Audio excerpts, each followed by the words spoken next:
সম্মানিত শেখ, ইমামের পেছনে সূরা ফাতিহা কখন পড়বো? কেউ বলে পড়তে হবে, কেউ বলে পড়তে হবে না, কোনটা সঠিক? ইমামের পেছনে সূরা ফাতিহা পড়তে হবে না হবে না? জেহরি সালাত মানে উচ্চ স্বরে যখন তেলাওয়াত সূরা ফাতিহা চলছে আর শুনছেন, কয় রাকাত সত্রের মধ্যে? কয় রাকাত নামাজে জোরে তেলাওয়াত হচ্ছে?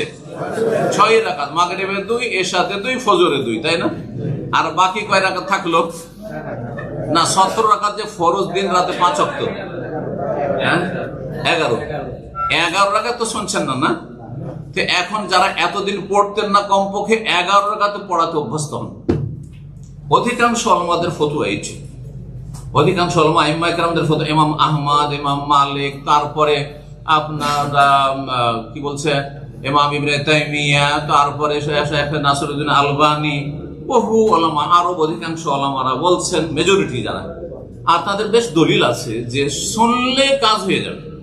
সুতরাং কমপক্ষে যখন শুনছেন না 11 রাকাতে অবশ্যই সূরা ফাতিহা পড়বেন, কারণ সূরা ফাতিহা ছাড়া নামাজ হয় না। সহিহ হাদিস, প্রত্যেকটি হাদিসের ক্ষেত্রে পাবেন যে লা সালাতা লিমান লাম ইয়াকরা বিফাতিহা, সূরা ফাতিহা না পড়লে নামাজ হয় না। 11 রাকাত পড়াতে অভ্যস্ত যারা একেবারে জিরোতে ছিলেন, ওখান থেকে উঠে আসেন।